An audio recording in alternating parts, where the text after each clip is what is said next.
감사합니다. 우리는 지난주에 단언된 그 우두머리 되어져 있는 삶이 예수께 이르고자 많이 믿었습니다. 그런데 그들은 출교되지 않으라고 동의하지 않았다. 시인하지 않았다. 그래서 그들은 하나님의 영광보다 사람의 영광을 더 사랑하였기 때문이다 라고 말씀하셨습니다. 우리가 그동안 우리는 누구의 영광을 위하여 믿었는가를 다시 한번 분별하는 이 시간이 되시고, 또 어떤 것에 무게를 지는 것이 훨씬 더 우리의 삶의 유익인가를 생각하는 귀한 이 한 시간이 되기를 원합니다. 44절로 46절, 예수께서 외쳐 가라사대 나를 믿는 자는 나를 믿는 것이 아니요 나를 보내신 이를 믿는 것이며 나를 보는 자는 나를 보내신 이를 보는 것이니라. 나는 빛으로 세상에 왔나니 물은 나를 믿는 자로 어두움에 거하지 않게 하려 함이로라 그랬어요. 외쳐 가라사대, 외쳐, 크라조라고 하는 단어입니다. 큰 소리로 외치는 겁니다. 그래서 뭔가 답답하고 알아듣지 못할 때 우리는 언성이 높아지죠. 그래서 상대가 알아듣지 못한다고 생각하기 때문에 점점 목소리가 커지는 겁니다. 주님도 이들이 답답한 거예요. 알아듣지 못하고 있는 겁니다. 지도자임에도 불구하고, 우두머리임에도 불구하고, 하나님을 지금까지 믿고 있었음에도 불구하고 그들의 생각은 여전히 사람의 무게를 지고자 하는 사람의 영화를 더 바라고 있는 그들의 모습을 보면서 외쳐 이르시되 나를 믿는 자는 나를 믿는 것이 아니요 나를 보내신 이를 믿는 것이며. 나를 믿는 것이냐? 주님은 나를 믿으라고 하신 적 없습니다. 그런데 우리는 다 예수를 믿는다고 말합니다. 하나님을 믿는다고 말합니다. 근데 성경 어디에도 나를 믿으라, 나를 따르라 이렇게 하신 적 없어요. 이 를이라고 하는, 를이라는 이 단어가 에이스라고 하는 전치사에서 온 단어인데, 이 에이스라고 하는 이 전치사는 어떤 향방을 나타내는 전치사입니다. 방향적인 지시, 그리고 어디에 도달해야 되는 지점을 말하고 있는 것입니다. 그러면 나를 믿는 것이 아니라 나에게 이르고자 믿어야 되는 거예요.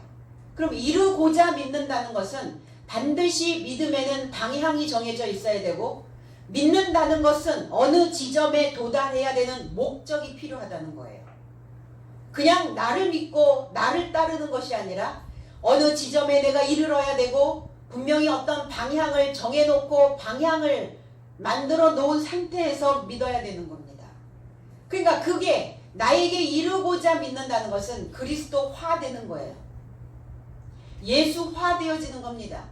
예수화, 그리스도화, 하나님화 되어진다는 것이 뭐냐? 동체예요. 부부는 일심동체라고 말하잖아요. 같은 마음을, 같은 성향을, 같은 언어를, 같은 마음을, 같은 정서를 공유할 수 있는 그러한 상태에 있는 것을 동체라고 말합니다. 일심동체. 그러니까 그렇게 되어지는 거예요. 화 되어지는 겁니다. 그래서 이렇게 이루고자 믿지 않는 자들은 무엇을 믿는지조차 분간하지 못하고 있다는 거예요. 내가 지금 어디에 이루고자 믿고 있는가? 그리고 내 믿음의 결과는 무엇인가? 그것들을 명확하고 분명하게 찾아내지 못하니까 엉뚱한 데의 방향을 갖고 가는 거예요. 엉뚱한 방향으로 가는 거예요. 다른 방향으로 가는 거예요. 교회라고 하는 이 조직은, 이 단체는 어떤 단체인가? 사회의 어떠한 부조리, 사회의 어떤 병폐적인 부분, 사회에서 일어나고 있는 많은 문제의 요소들, 그런 것에 직접적으로 관여하기보다는 사이드에서 그러한 것들이 발생이 되었을 때 그것을 방지할 수 있는 어떠한 그 가르침이 있어야 되는 곳이 바로 교회라는 곳입니다. 교회에서 어떤 정치적인 색깔을 띈다거나 교회에서 어떠한 다른 색깔을 이야기하고 있는 것은 교회가 교회로서 더 이상 존재할 수 없음을 이야기하는 거예요. 그러니까 이 관원은, 지도자는, 목자는 어떠한 사상, 어떠한 생각이 주관적으로 있어야 돼요. 이 교회를 어떻게 끌고 갈 것이며 믿음을 어떻게 만들어낼 것이며 믿음의 결과물들은 어떻게 만들어 줄 것인지를 생각하고 모색해야 되는 겁니다. 쓸데없이 왜 정치에 관여해서 타인의 비난을 받고 교회가 교회로서의 역할을 제대로 하지 못하면서 낄 때나 안 낄 때나 다 끼어서 왜 그렇게 난잡한 일들을 하는지 모르겠어요. 오늘 그러니까 외쳐, 이러니까 외쳐. 제발 너희들의 색깔이 무엇인지 분명하게, 어떤 방향으로 갈 것인지 분명하게 명확하게 찾아서 믿어야 된다라는 것을 말씀하고 있는 겁니다. 사도행전 2장 34절에 다윗은 하늘에 올라가지 못하였으나 친히 말하여 가로되 주께서 내 주에게 말씀하시기를 내가 내 원수로 내 발등상 되게 하기까지 너는 내 우편에 앉았으라 하셨도다 그랬어요. 다윗은 하늘에 올라가지 못한 게 아니에요. 하늘에 이르고자 올라가지 못했다는 거예요. 하늘에 이르르지 못했다는 거예요. 하늘화되어지지 못했다는 겁니다. 그러면 다윗이 하늘에 이루고자 올라가지 못한 이유가 뭘까? 내 원수가 발등상 되게 하기까지, 내 원수가 내 발목을 잡았다는 거예요. 우리가 어디를 가려고 할 때 발목이 잡혔어 라는 표현을 하죠. 내 속에는 원수되어져 있는 생각이 있어요. 그 원수되어져 있는 생각은 무엇이냐? 하나님 화되지 못하게 하는 것, 그리스도 화되지 못하게 하는 것, 그냥 무조건 믿기만 하는 거예요. 하늘에 이루고자 믿어야 되는데 하늘에 이루고자 믿지 못하게 만드는 원수된 생각들이 내 발목을 잡았다는 거예요. 그러니까 그 원수를 나의 발판으로 두기까지, 내가 그 원수의 생각을 밟을 때까지 우리의 상황, 우리의 현실, 우리의 그 모든 여건에서 일어나고 있는 나와 다른 색깔을 띠고 있는 많은 일들이 있습니다. 그들 또한 사실은 내가 가는 방향을 제대로 가지 못하도록 발목을 잡는 자들일 수도 있어요. 그러니까 그 생각을 내가 깔고 뭉개고 무시하라는 것이 아니라 그거를 밟아줘야 되는, 그 생각이 올라올 때 밟아줄 수 있는 발판으로 만들어야 된다는 거예요. 발판으로 두기까지, 그러니까 아직 두지 않았다는 거예요. 그 원수의 생각을 발판으로 지금 만들지 못했다는 거예요. 그렇게 되기까지 너는 우편에, 오른편에 나와 앉아 있어야 된다. 그래서 원수는 그 믿음에 이르도록, 높은 삶인 하늘에 이르도록 갈 수 없도록 우리의 발목을 낚아채는 겁니다.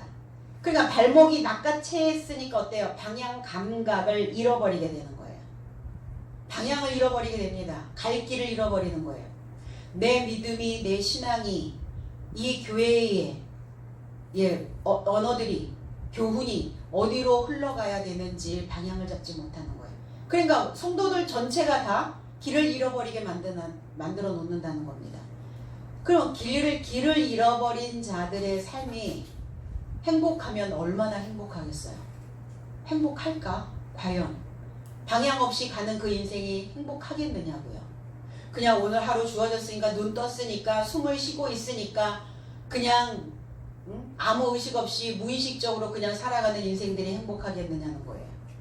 분명한 목적이, 어떠한 지점이, 그리고 어떤 방향이 설정되어져 있는 사람들에게만 주어지는 것이 무엇이냐? 하늘에 이르도록 살 수 있다는 겁니다.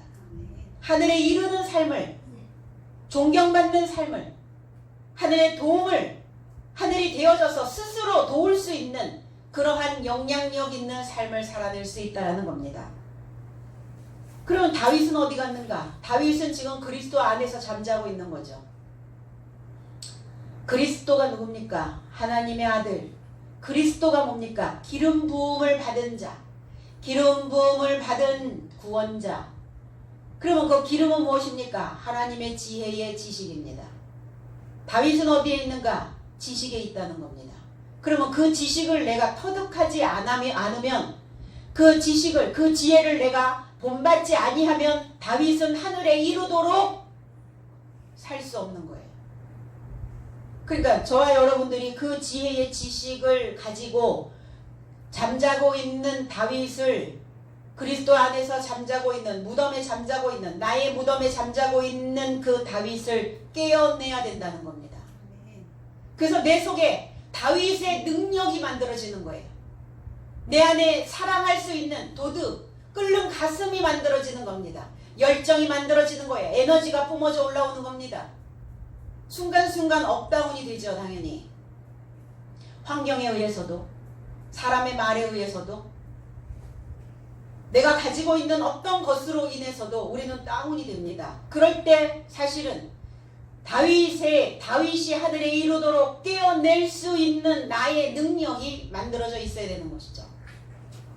그러려면 내가 명백하게 명확하게 깨달아진 그 옷을 내가 입어야 된다는 거예요. 예수를 보내신 하나님을 보는 것이다.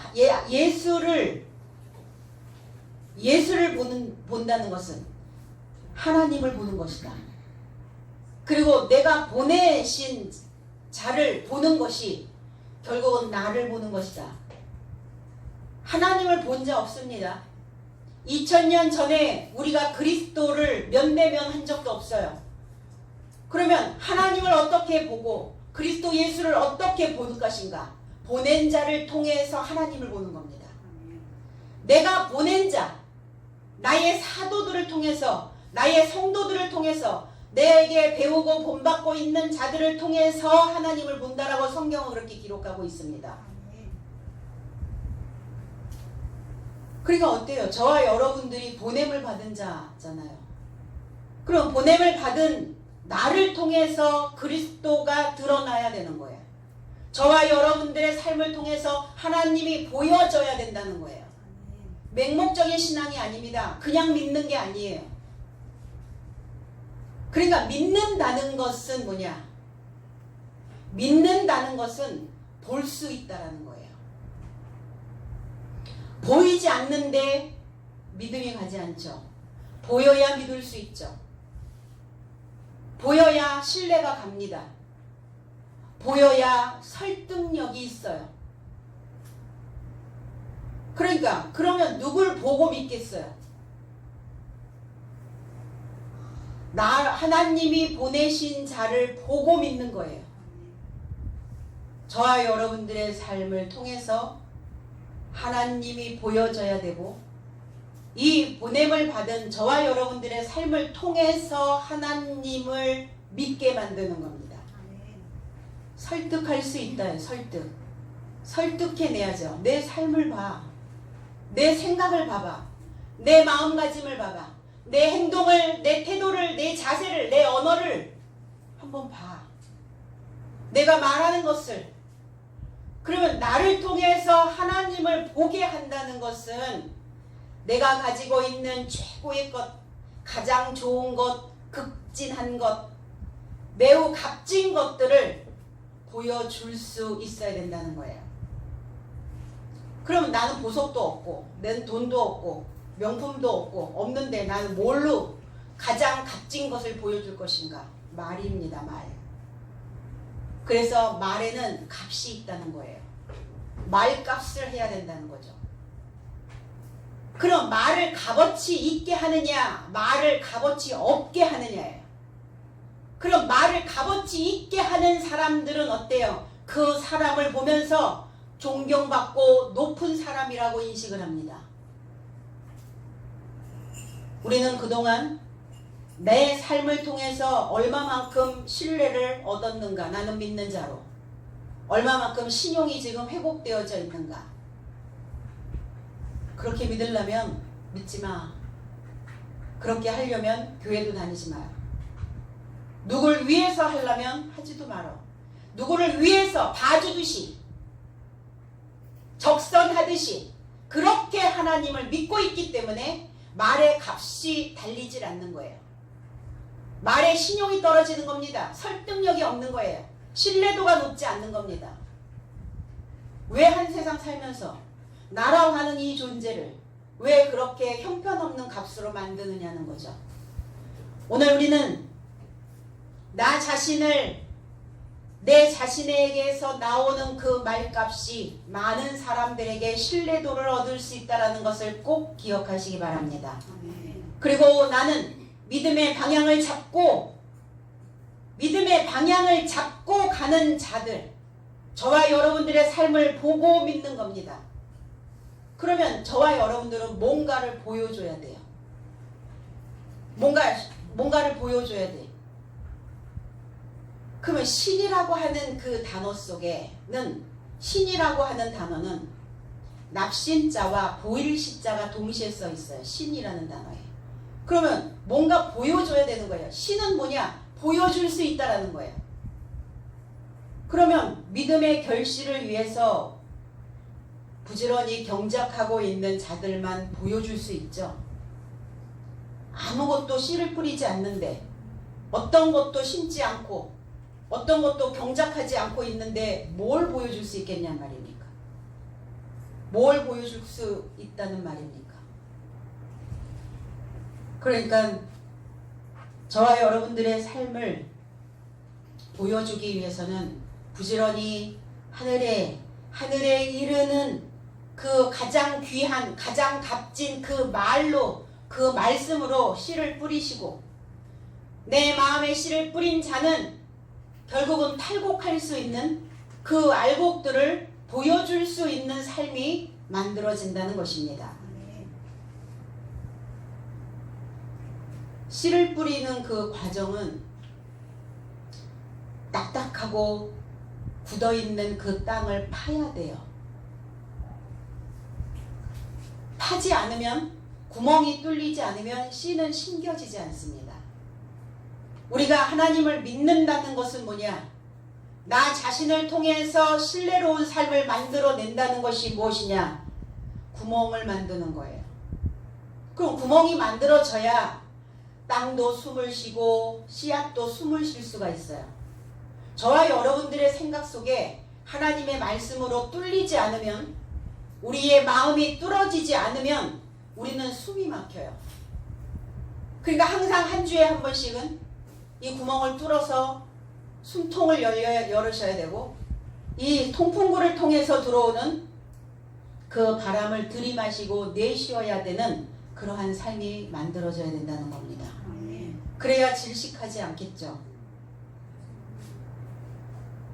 씨앗이 통풍이 되지 않으면 썩어버려요. 그냥 발화할 수가 없다는 겁니다. 싹을 틔울 수가 없게 된다는 거예요. 그럼 우리는 믿음직스러운 사람들을 볼 때 그 사람의 삶을 보면 어때요? 항상 원활해요. 뭔가 환기가 잘 돼요. 막혀있지 않고 그 사람과 이야기를 하면 쿵짝이 된단 말이에요. 그래서 쿵짝이 맞아, 이렇게 표현들을 하죠. 그럼 저와 여러분 속에서도 하나님과 내가 쿵짝이 되어져야 되는 거죠. 그러려면 말씀으로 내가 내 마음의 통풍구를 만들고 환기를 시켜서 하나님의 말씀으로 뚫어져 있는 자들을 보면 그가 믿음직스럽다는 겁니다. 근데 내 생각으로 구멍 내지 마시고, 어떤 사람들은 구멍 그러잖아요. 제 구멍이야. 거기에 들어가면 빠져버리는 거죠. 자기 함정 말고요. 하나님이 만들어주신 인생의 탈출구, 인생의 통풍구, 그게 뭐냐? 지식으로 뚫어진다는 거예요. 하나님의 말씀으로, 하나님의 진리의 지식으로 내 마음들을 막고 있는 모든 것들을 뚫어낼 수 있다는 겁니다. 그러니까 배우고 본받고 있으면 그 물의 지식이 나의 마음을 뚫어낼 수 있다는 거예요. 구멍이 나면 그 사람을 보면서, 야, 저 사람 참 잘 통해, 잘 원활해, 잘 돌아가고 있어, 신뢰가 간다는 겁니다. 생각이 내 안으로 들어오죠. 그러면 그 생각이 나에게 어떤 자극을 줄 때 우리는 구멍이 생겨요. 구멍을 만들어 놓으려면 결박되어져 있는 것, 그리고 나를 둘러싸고 있는 것들이 풀어지고 벗겨질 때 말이 들어갑니다. 내가 어디에 결박되어져 있고 어디에 쌓여 있고 풀어지지 않고 벗겨지지 않고 있으면 말이 들어가질 않아요. 사람들에게 어떤 인생에 어떤 문제가 오는 것을 제일 먼저 알아차릴 수 있는 것은 뭐냐면 주변 사람들의 말이 들어오지 않는다는 것을 인식하셔야 돼요. 아, 그러면 내 마음에 문제가 생겼구나. 마음에 문제가 발생이 되면 어때요? 밥맛이 일단 떨어지죠. 그리고 주변에서 들리는 소리가 듣기 싫어집니다. 가르침으로 구멍을 뚫어서 숨쉬게 하려고 했더니 결국은 또 자기 함정에 그냥 빠져서 잡다한 생각으로 타격만 입는 거예요. 반드시 그 값진 말로 하나님의 말씀으로 내 안이 뚫어져야 나는 하나님의 우편에 앉아 있을 수 있다는 겁니다. 이사야 41장 10절에 두려워 말라 내가 너와 함께 함이니라 놀라지 말라 나는 내 하나님이 됨이니라 내가 너를 굳세게 하리라 참으로 너를 도와주리라 참으로 나의 의로운 오른손으로 너를 붙들리라 그랬어요. 오른손, 오른편, 이 야민이라고 하는 이 히브리어 단어에서 온 단어 바르다, 바른 쪽.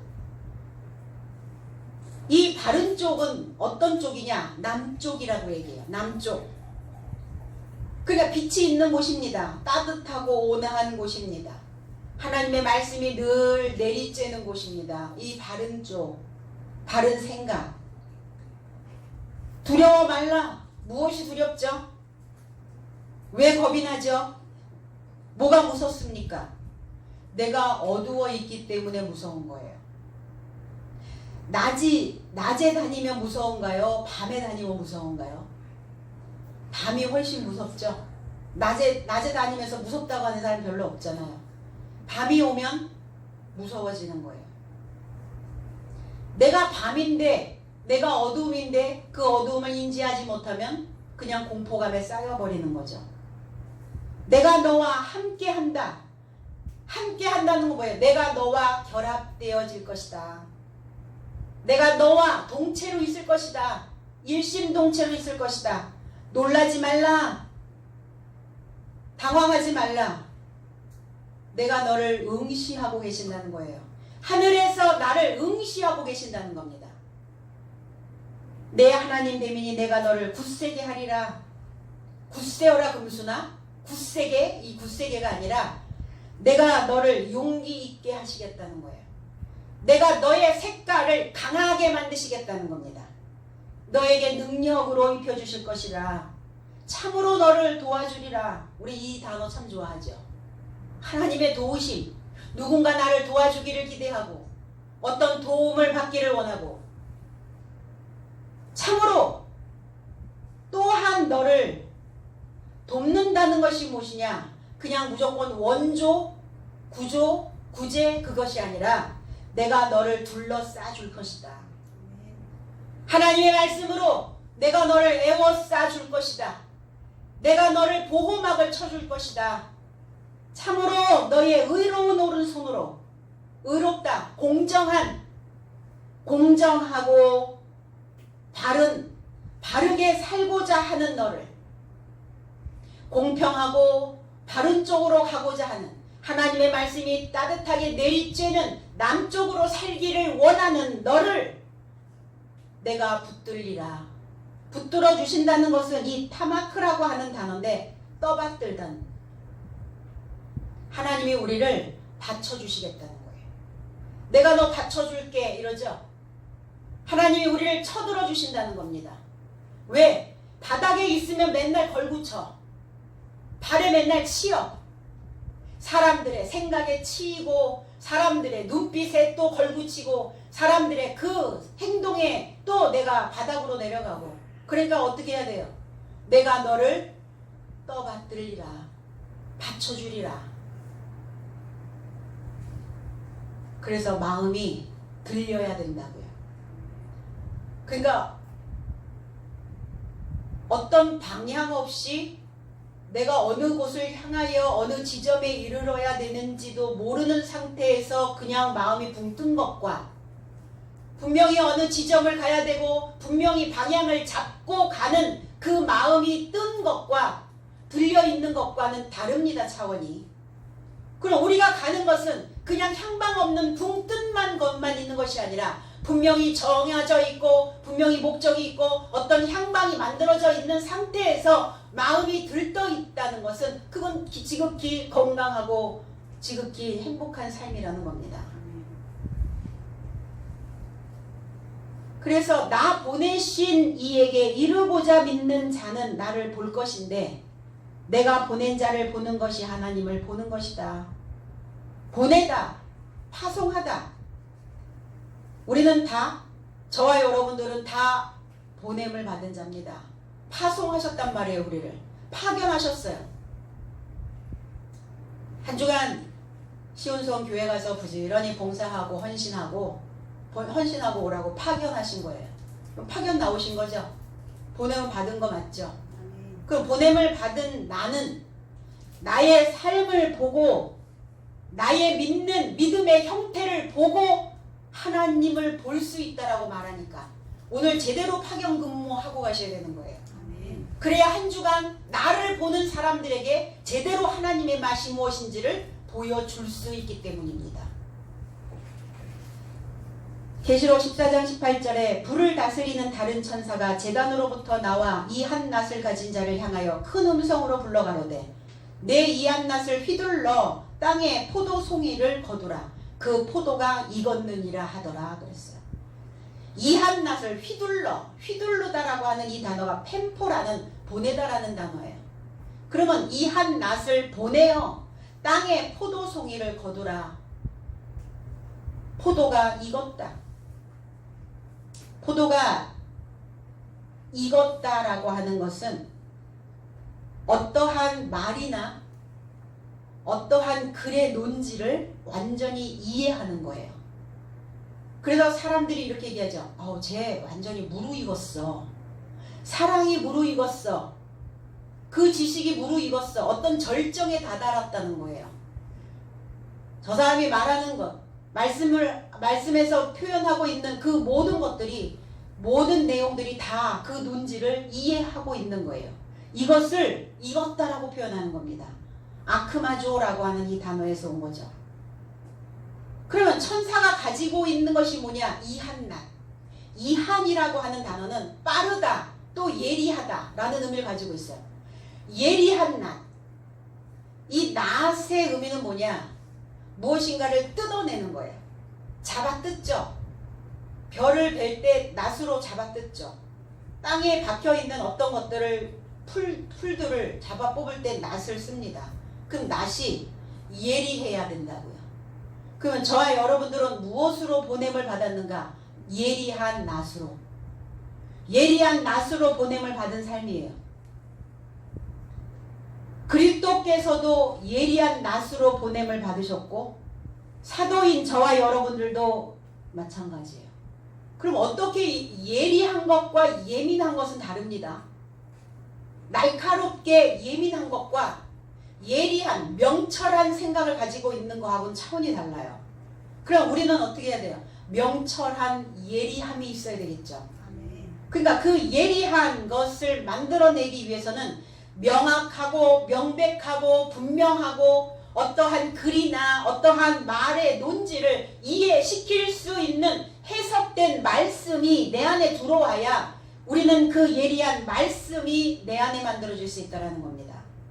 그러면 이 예리한 말씀은 내 안에 들어와서 뭘 하는가? 잡아뜯죠. 뭘 잡아뜯겠어요? 오랫동안 고착되어져 있는 그 사고를 잡아 뜯어낸다는 겁니다. 이건 아니지 라고 생각하면서 똑같이 반복적으로 행동하고 똑같이 반복적으로 말하는 것이 사람이에요. 왜 그럴까? 뜯어지지 않았기 때문에 그래요. 안 뜯어져요. 오랫동안 붙어있는 거 보시면 어때요? 벽지, 장판, 오랫동안 너무나 붙어 있어서 잘 이거 뜯어지지 않아요. 그러면 예리한 낫이 내 안에 들어오면 잡아 뜯어집니다. 잡아 뜯어지면 우리는 새 당장이 되는 거예요. 도배장판 다 뜯어내고 다 벗겨내고 그리고 새 단장을 하는 겁니다. 현재 내 모습, 실체로 존재하고 있는 저와 여러분들의 삶을 보고 하나님을 보는 겁니다. 볼만한가요? 볼만하다, 볼만해. 이것과 참 볼만하다. 너 볼거리가 참 많아. 다르죠, 느낌이? 응? 볼만하려면 야, 저 사람 참 볼거리가 많아. 관람하러 갔는데 무엇인가를 즐기러 갔는데 볼거리가 많아야 되겠죠. 인생의 여행 중에 만난 사람들이 가장 좋은 풍경인데 그 좋은 풍경을 가지고 있는 사람들이 볼거리가 많아야 돼요. 그럼 우리는 무엇으로 볼거리를 만들어 줄 것인가? 지식입니다. 지적 지수가 높아야 해요. 지적 지수가 높은 사람들은 모든 영역에서 극복할 수 있는 지수가 높답니다. 극복 지수가 높으니 어떤 지수도 올라가요? 행복 지수 또한 같이 올라가는 거죠. 그러려면 지적 지수가 먼저 만들어져야 되고 지적 지수를 통해서 극복 지수가 만들어지면 당연히 우리 안에 자동적으로 발생되어지는 행복 지수는 상승을 한다는 겁니다. 포도나무, 땅에 포도송이를 거두라. 포도는 그리스도입니다. 이 포도나무라고 하는 이 히브리어에서 온 게펜이라고 하는 단어는 포도는 어때요? 덩굴 식물이죠. 이 구부리다라고 하는 의미를 가지고 있어요. 구부리다. 그리고 쌍을 이루다. 포도송에는 달랑 이렇게 하나만 매달려 있지 않죠? 거기에 많은 알갱이들이 주렁주렁 매달려 있죠. 근데 포도나무가 그리스도이신데, 포도가 그리스도이신데 내가 참 포도나무요. 주님은 이렇게 말씀하셨거든요. 너희는 가지니 이렇게 말씀하셨단 말이에요. 그럼 포도나무가 구부리다라고 하는 의미를 가지고 있는데 구부리다의 의미는 무엇을 표현하고자 했을까? 어떤 이는 겸손이다. 낮아짐이다. 생각해 보세요. 신인데 하나님의 아들인데 겸손할 필요가 있을까요? 낮아질 이유가 있을까요? 그건 인생들에게 국한된 단어지 하나님에게 그리스도에게 해당되는 단어는 아니라는 겁니다. 그럼 포도나무가 그리스도인데 왜 구부리다라고 말씀하셨을까? 굽어 보시는 거예요. 굽어 살피는 겁니다. 하늘이여 나를 굽어 보소서. 낮아짐이 아니고 겸손함이 아니고 낮아진 나의 삶으로 오신 것이 아니라 굽어 보시는 거예요. 굽어 있는 것이 뭡니까? 무지개입니다. 7색깔 무지개, 7날의 삶입니다. 이거의 의미죠. 그래서 굽어져야, 이 굽어져 있는 포도나무의 의미 속에 무엇이 들어가 있는가? 이 덩쿨이라고 그랬잖아요. 뭔가 계속 덩쿨. 그러면 저와 여러분들도 포도여야 되죠. 주님이 포도나무이기에 저와 여러분들도 포도나무여야 된다는 겁니다. 그럼 이 포도는 무엇을 의미하는가? 성자 그리스도. 어머니의 품 같은, 이게 바로 포도송이라는 거예요. 굽어지죠? 팔이 굽어져야죠. 굽어져서 안아줘야 되고, 굽어져서 쓸어 안아주고, 굽어져서 나 스스로도 포옹해줘야 되고, 이게 어머니와 같은 의미라는 겁니다. 어머니와 같은. 그 넝쿨로 칭칭 감아서, 이 손이 우리 넝쿨이에요. 이 손으로 그 마음들을 칭칭 감아서 보호해 주는 거죠. 어머니의 젖가슴처럼 포도송이는 항상 그렇게 쌍을 이루고 있다는 것. 이것이 무르익어야 예리한 그 분명한 낫이 되어질 수 있습니다. 그러기 위해서는 뭐 해야 되는가? 빛을 초청하셔야 돼요. 빛 어때요? 레이저 광선 어때요? 우리의 몸에 어떠한 그 타겟, 어떤 목표, 어떤 타겟의 목표물이 발생이 되면 그 주변이 아니라 그것을 그냥 쏘여가지고 그거를 부숴드리죠. 그런 것처럼 아주 세밀하게, 세심하게, 예리하게 그 빛은 어디든 다 스며든다는 겁니다. 그 빛을 초청한 자만이 무르익을 수 있어요. 어떠한 절정에 다다를 수 있다라는 겁니다. 그러니까 내가 어두워져 있으면 무뎌져요. 내가 감각을 잃어버리면 방향 감각이 없어. 내가 오늘 왜 사는지 삶이 무의미하게 느껴지고 있다면, 감각을 잃어버리고 있다면, 무뎌져 있다면 어두움 안에 머무르는 것이다. 그냥 빛, 포스, 그 사람한테 포스가 느껴져. 그런 표현들 하죠. 빛이 느껴지는 거예요. 아우라가 보여지는 거예요. 능력이 만들어지는 것입니다. 에베소서 5장 10절로 11절에 주께 기쁘시게 할 것이 무엇인가 시험하여 보라. 너희는 열매 없는 어두움의 일에 참리하지 말고 도리어 책망하라 그랬어요. 어두움은 열매를 내놓을 수가 없어요. 결실할 수 없습니다. 무뎌져 있는 그 생각 속에서는 어떤 것도 보여줄 수가 없다는 겁니다. 빛이어야 돼요. 환해야 돼요. 밝아야 됩니다. 그래서 뇌는 속는다고 말하잖아요. 가짜 웃음을 웃어도 뇌는 진짜 웃음을 웃는 것처럼 느껴진다고요. 그래서 밝아야 돼요. 명쾌해야 돼요.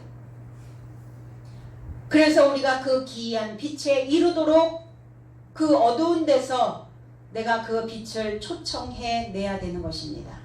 그럼 빛이 뭐냐? 빛은 소식입니다. 전달되어지는 소식, 선지자의 입을 통해서 뿌려지는 생명의 말씀, 이 말씀이 우리에게는 치유의 강선이 될 수 있다는 거예요. 치유가 되는 거예요. 치료가 아닙니다. 치료는 누군가에게 의탁해야만 할 수 있는 일이에요. 치료. 그러나 치유는 자가 치유가 가능해요. 스스로 능동적으로 할 수 있는 것이 치유입니다. 그래서 우리는 치유라는 단어를 써야 돼요. 의학 용어, 메디칼적인 용어, 그러니까 상담과 상담자가 쓰는 그 치료라는 단어는 합당치는 않아요. 치유라는 단어를 써야 됩니다. 회복이라는 단어를 쓰는 게 맞아요. 치료는 그건 메디칼적인 단어입니다. 왜? 의사에 의하여 우리는 치료를 받아야 되는 사람들이기 때문에. 그러나 치유는, 상담 치유는, 심리 치유는, 이런 것들은 누군가 어떤 것들을 제공만 하면 스스로 자가 면역을 만들어 놓고 자가 치유가 가능하기 때문입니다. 그래서 이게 치유와 치료라는 단어를 혼합해서 써서는 안 되는 거죠. 47절로 50절. 사람이 내 말을 듣고 지키지 아니할지라도 내가 저를 심판하지 아니하노라. 내가 온 것은 세상을 심판하려 함이 아니요 세상을 구원하려 함이로다. 나를 저버리고 내 말을 받지 아니하는 자를 심판할 리가 있으니 곧 나의 한 그 말이 마지막 날에 저를 심판하리라. 내가 내 자유로 말한 것이 아니요 나를 보내신 아버지께서 나의 말할 것과 이룰 것을 친히 명령하여 주셨으니 나는 그의 명령이 영생인 줄 아노라. 그러므로 나의 이루는 것은 내 아버지께서 내게 말씀하신 그대로 이루노라 하시니라 그랬어요. 내 말, 사람이 내 말을 듣고 지키지 아니할지라도, 여기서 내 말은 뭐예요? 흐레마의 말씀입니다. 내가 해석을 해주고 거기에 대한 그 어떤 부가적인 설명을 해줘도 그 말을 믿지 않고 그 말을 지키지 아니하였어도 나는 그를 심판하지 않는다. 여기에 분명히 하나님은 심판하신다고 말씀하시지 않았어요. 그런데 우리는 자꾸 죽어서 하나님의 보좌 앞에 가서 심판받는다고 생각을 하고 있어요. 심판은 내가 들었던 그 말로 인하여 최후의 날에 스스로 심판받는 겁니다. 그럼 최후 이러니까 어때요? 내가 죽기 전에, 죽기 일보 직전에 내 최후의 날, 그러면 그때까지 가면 늦잖아요.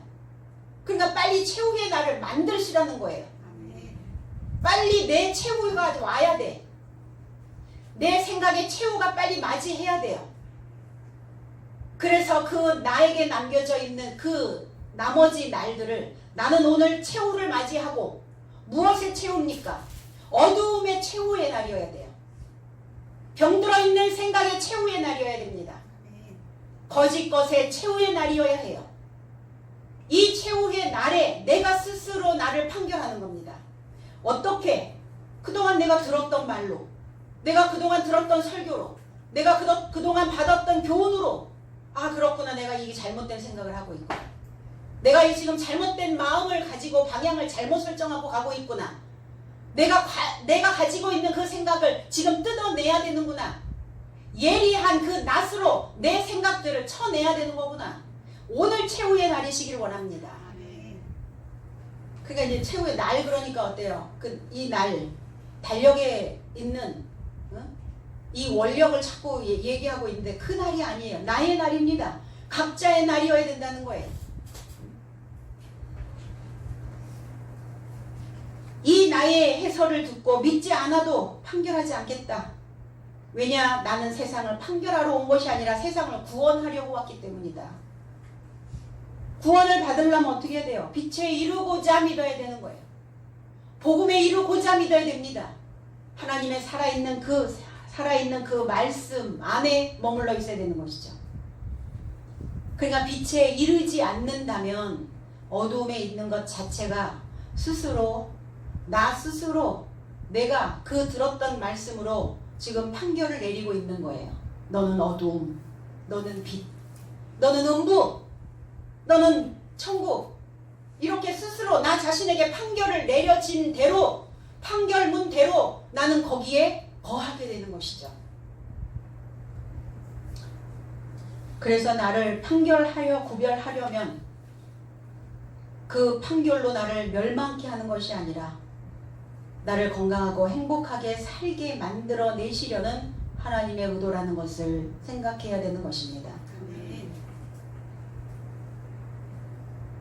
그래서 하나님의 말씀을 내가 판결을 하려면 내 안에는 법이 있어야 되죠. 내가 법이 만들어져야만 그 법으로 인하여 나 자신의 삶을 판결해내고 분별해낼 수 있다는 겁니다. 그럼 저와 여러분들이 만나는 사람들 중에서도 분별하지 못하고 구별해내지 못하는 많은 사람들이 있을 거 아니에요. 그럼 복음으로 하나님의 법을 주어서 그들 스스로 판결할 수 있도록 그 빛을 비춰주는 거예요. 그리고 그 빛을 따갑게 받아들였다면 그 판결을 가지고 내 생각을 건짐을 받는 겁니다. 왜 건짐을 받지 못하는가? 또 다시 그 생각으로 빠져들어가는 거예요. 건져 놓으면 또 들어가고 건져 놓으면 또 들어가는 거예요. 그래서 우리가 하나님의 그 빛을, 하나님의 그 말씀을 받고 있다면 우리는 언제까지든 그 빛을 끊임없이 일관적으로 붙여줄 수 있어야 되는 것이죠. 모처럼 나 자신의 삶도 천방지축처럼 들뛰고 날뛰고 할 때 아무것도 알지 못했던 그때의 내 모습처럼 내 주변에 그러한 인생들이 있다면, 그 빛을 소유하지 못하고 있다면, 어두움에 있다면 우리는 그 인생에 지속적인 어떠한 빛을 줄 수 있어야 되는 것입니다. 그래서 오늘 스스로 만들어 놓은 어떠한 그 말 속에, 어떠한 판결문 속에 내가 들어가 있는지를 생각해 봐야 되는 거죠. 나를 저버리고 내 말을 받지 아니하는 자를 내가 심판하는 것이다. 내가 판결하지 않는다. 그들이 할 것이다. 나를 저버렸다라는 것은 뭐냐면 얕봤다는 거예요. 나를 거부했다는 겁니다.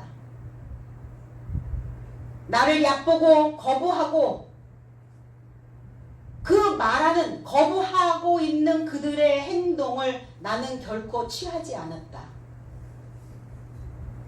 사람들의 말에 많은 상처들을 우리가 받죠. 때로는. 왜? 그 말이 나를 인정하는 말이면 상처가 안 되는데 나를 얕보거나 나를 거부하는 그러한 뉘앙스로 얘기를 하면 우리는 상처가 돼요. 주님도 그랬다잖아요. 나를 저버리고 나를 얕보고 나를 거부하는 그들의 말을 내가 받지 아니하였다. 내가 거기에 데미지를 받지 않았어. 데미지 받을 필요 없어. 그들은 그들의 생각뿐이야.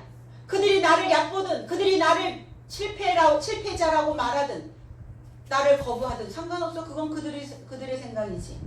나는 결코 실패자도 거부당한 사람도 내 인생이 얕보게 보여지는 그 삶도 아니기 때문이라고. 그 말을 굳이 내가 받아들일 필요가 없다는 거죠. 내가 그들의 말을 받지 않았다. 그리고 그들을 심판할 이가 따로 있다는 거예요. 무엇으로 심판하는가? 하나님의 법입니다. 법이 내 안에 들어가면 그 법이 그들 속을 스스로 판결해낼 수 있기 때문입니다. 디모데전서 5장 12절에 너희가 처음 믿음을 저버렸으므로, 이 저버렸다라는 의미가 너희가 첫 믿음을 거부하였으므로 심판을 받느니라 그랬어요. 우리는 첫 믿음, 첫사랑, 우리는 첫사랑, 첫 마음, 첫사랑이 계속 남아있던가요? 처음에 먹었던 마음이 그대로 있던가요? 여기서 첫 것이라는 것은 뭐냐면 그리스도 예수예요. 첫 열매이신 그리스도 예수를 너희들이 거부하였도다. 그러니까 우리는 그 첫 마음으로 첫사랑으로 돌아가야 된다라고 자꾸 얘기하는데 첫사랑으로 어떻게 돌아가요 우리가? 첫 마음으로 어떻게 돌아갑니까? 그 처음은 그리스도 예수를 상징하는 것이지 그 처음에 믿었던 그 마음으로 어떻게 돌아갈 수가 없잖아요. 그 의미가 아니라는 겁니다. 그리스도 예수를 사랑했던, 그리고 그리스도 예수의 말씀을 사모했던 그 첫 마음으로, 그 사랑으로 돌아가라는 거예요. 사랑해야 되기 때문에, 사랑하지 않으니까 어때요? 어두워 있는 거예요. 사랑할 수 없으면 피폐해집니다. 고갈되어지는 거예요. 그러니까 땅에 떨어져 버려서 그냥 마음이 땅에 붙어버리게 되는 겁니다. 그러니까 첫 마음으로, 그리스도 예수의 사랑으로, 첫 믿음으로 너희들이 그리스도 예수를 받아들이라는 겁니다. 신앙 안에서 들었던 해설된 말씀이 최후의 날 너희 스스로를 판결하게 될 것이기 때문이라고 말씀합니다. 판결을 받으면 어떻게 될까요? 판결을 받으면 비워지게 됩니다. 내 안에 뭐가 가득 군더더기가 많이 막 가득가득 채워져 있었던 그 생각이 판결을 딱 받으면 구별이 딱 되면서 딱 비워져요. 그러면 비워지면 어때요? 비워지면 그때 새 것이 채워지는 거예요. 오늘 내가 내 것으로 쌓아놓고 내 생각으로 내 어두움으로 그늘져서 그슬려져 있다면 오늘 소돔과 고모라와 같은 그 생각들은 판결받아야 될 줄로 믿습니다. 그래서 판결을 받고 비우면 흐레마의 말씀이, 해설된 말씀들이 우리의 삶을 그리스도 예수를 사랑했던 그 사모함으로 우리를 다시 치유해 주실 것입니다. 그래서 최후의 원수인 사망이 폐기 처분될 때까지 우리는 그리스도 안에서 소유된 자로 있어야 되는 거예요. 그리스도 예수 안에서 소유되어지는 삶을 살아내려면 뭐 해야 돼요? 의식화시키는 연습을 끊임없이 반복적으로 해야 되는 거죠. 내가 지금 어디에 머물러 있는가? 내 생각이 어디에 잠겨 있는가? 내 마음은 어디에 있는가? 어디에 지금 머무르고 있는가, 이게 의식화되어지면 회복이 빨라요. 회복 탄력성이 만들어지죠. 회복 탄력성이 만들어지니까 순환이 되기 시작하는 거예요. 그래서 내 삶을 위험하고 위협적인 그 삶으로부터 유연하게 대처할 수 있는 그런 극복하는 능력이 길러지게 되는 겁니다. 그러니까 돌아보라는 거예요. 항상 자신을 먼저 돌아보라는 거예요. 비행기 안에서 이렇게 방송을 합니다. 지금 위급 상황이 벌어졌습니다. 지금 위험한 상태가 되었습니다. 먼저 자신의 코와 입에 산소 마스크를 장착한 후에 옆에 있는 사람의 산소 마스크 장착을 도와주시기 바랍니다. 위험한 상황이 벌어졌을 때, 위급한 상태가 벌어졌을 때 우리는 어떻게 하죠? 물에 나와 내 자녀가 빠졌을 때 우리는 어떻게 해요? 내 자녀를 먼저 구조합니까? 산소 마스크가 필요할 때 누구를 먼저 띄워줘야 되냐? 나 먼저 써야 돼요. 내가 먼저 쓰고 정신을 차려야, 그래야 내가 내 옆에 있는 내 자녀를 구조해낼 수 있기 때문입니다. 그러니까 항상 관심은 누구에게? 나 자신에게. 자기애성 성격 장애 말고 항상 자기에게 집중하라 그랬더니 또 자기밖에 모르는 거야. 그건 자기애성 성격 장애고, 장애 말고 건강하게 나를 챙기고 나에게 관심을 갖고 내 코와 입에 산소 마스크를 먼저 쓰고 호흡이 된 다음에 옆에 있는 사람이 질식하고 있으면 다시 그 사람에게 산소 마스크를 쓸 수 있도록 도움을 주는 자가 되어지라는 겁니다. 그래야 나 자신에게 먼저 주의를 기울임으로 내 주변을 더 잘 챙길 수 있다라는 겁니다. 그러한 자가 되어져야 되는 거죠. 조절할 수 있는 능력의 기반이 만들어지는 것입니다. 49절에는 내가 내 자신으로 전한 것이 아니다. 나를 보내신 아버지가 무엇인가를 일러주고 전하도록, 여기서 명령이라는 단어인데 명령하여 주셨으니, 그런데 명령이라는 단어가 아니에요. 이 계명입니다. 엔톨레라고 하는 계명이라는 단어예요. 아버지께서 나에게 무엇을 일러주고 그것을 전하도록 주셨는데 그게 뭐냐? 계명이었다고요. 계명을 주셨다. 자의로라는 것은 내 스스로, 내 자신이.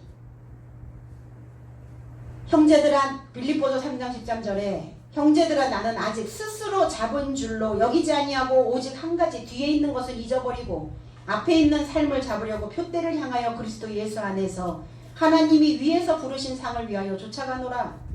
그러니까 나는 스스로 붙잡지 않아. 내 자의로 붙잡은 것이 아니다. 내 자의로 붙잡았다고, 내가 잘나서 내가 스스로 한 것이 아니다. 사도 바울은 그렇게 지금 말씀하고 있는 겁니다. 나는 스스로 붙잡았다고 여기지 않는다. 오직 한 가지 우리가 명심하고 가야 되는 것은 뭐냐면, 뒤에 있는 삶은 소홀히 하라고요.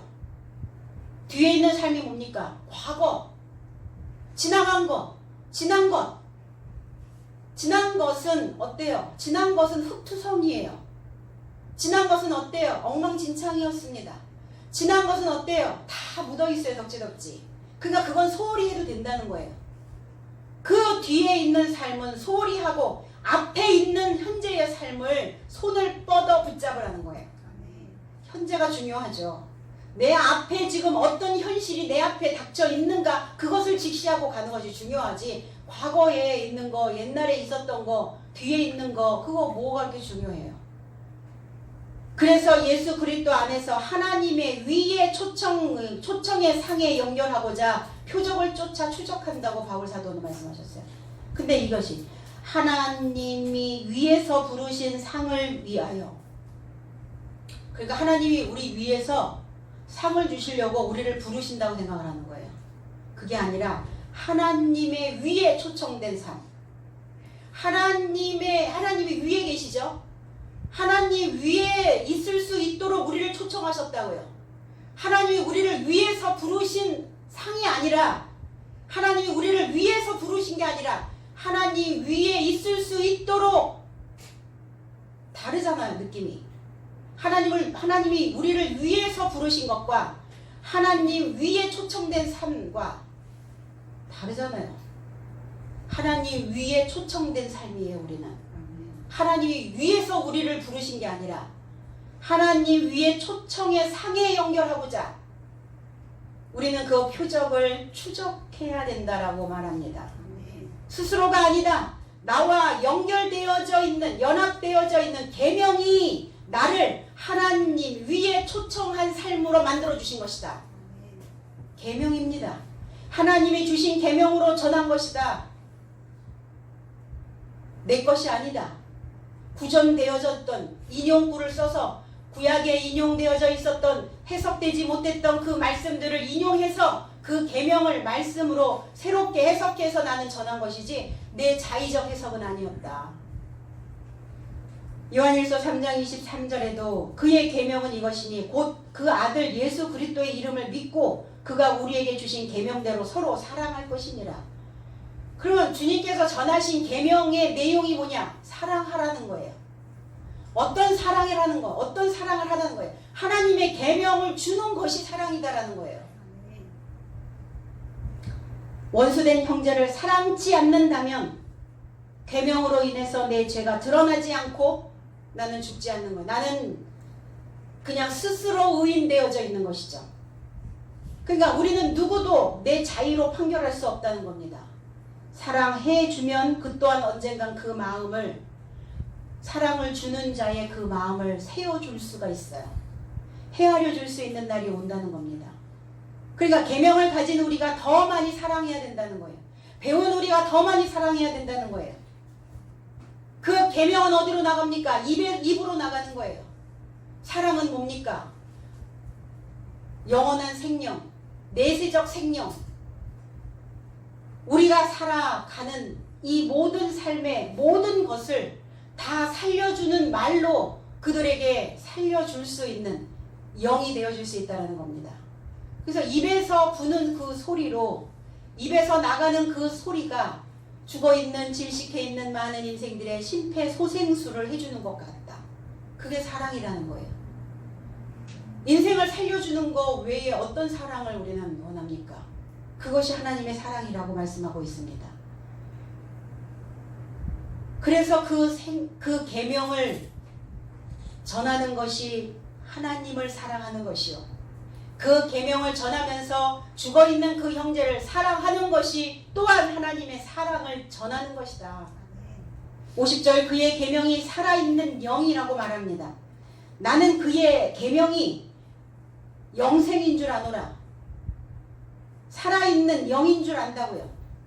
나의 이르는 것은, 내가 말하는 것은, 내가 지금 해석해서 말해주는 그것이 내 아버지께서 내게 말씀하신 그대로 나는 또 해석을 해주고 있다. 무엇이 내세적 생명인가? 말이라고. 말. 살게 해주는 것이 뭐냐? 말이라고요. 어떤 말? 해석해줘야 돼요.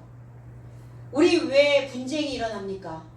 저 사람의 마음이 해석이 안 되기 때문에 분쟁이 일어나는 거예요. 이해가 안 돼는 뭐예요? 해석이 안 돼요. 저 사람 마음이 해석이 안 되니까 부딪히는 거예요. 근데 내 마음이 이렇다고, 이런 거라고, 이래서 그렇다고 내 마음을 해석해주면 이해하겠죠? 그래서 이 해석해주는 이 말이, 이게 계명이요, 이게 새 계명이요. 이 새 계명으로 많은 인생들을 살려주는 사랑이 되어주신다는 겁니다. 마태오 13장 34절로 35절에도 예수께서 이 모든 것을 우리에게 비유로 말씀하시고 비유가 아니면 아무것도 말씀하지 아니하셨으니 이는 선지자로 통해 구전하신 이가 내가 입을 비유 안에서 열어 창세부터 감추인 것들을 드러내리라 함을 이루려 하심이니라. 창세기서부터 구약서부터 다 감춰졌다고요. 말씀은 말씀이 다 감춰져 있다고요. 왜? 귀한 것이기 때문에 이 사람도 저 사람도 다 퍼갈 수 없다는 거예요. 뭐 해야만 배울 수 있어요? 값진 말을 배워야만 그 속에 담겨져 있는 그 값진 말을 꺼냈을 수 있다는 겁니다. 읽으면 누구나 알 수 있는 성경의 내용이 아니라는 거예요. 그래서 말씀하신 대로 우리는 어떤 말을 지금 믿고 있는지, 무엇을 믿고 있는지, 그리고 무엇을 믿어야 하는지 우리는 이제 알아차렸어요. 그래서 계명으로 지시하신 말씀들을 우리는 믿어야 되는 겁니다. 그리고 믿어야 한다는 것은 하나님께서 나를 사랑하신다는 거예요. 내가 이 계명을 사랑한다는 것은 하나님이 나를 사랑하신다는 것을 또한 믿어야 돼요. 하나님이 나를 사랑하신다는 것, 하늘에서 나를 굽어보고 계신다는 것, 그것을 우리는 믿을 때 우리 안에 그 위로와 그 감사와 그 기쁨과 그 영원한 평화가 우리 안에 임재되어질 줄로 믿습니다. 그래서 하나님의 사랑은 무엇이냐? 그 주님의 사랑은 내 안에 계명을 주시는 거였어요. 그 계명으로 인하여 우리의 삶을 엠마오처럼 따뜻한 봄날로 남쪽에 있는 삶으로, 바른 삶으로, 옳은 삶으로 우리를 항상 들어 올려주신다는 것을, 그거를 꼭 기억하시고 한 주간 저와 여러분들의 삶에 하나님이 우리를 떠받들어 주시는 그 마음의 감사가 저와 여러분들의 삶에 풍성하게 있기를 주님의 이름으로 축복합니다. 기도하겠습니다.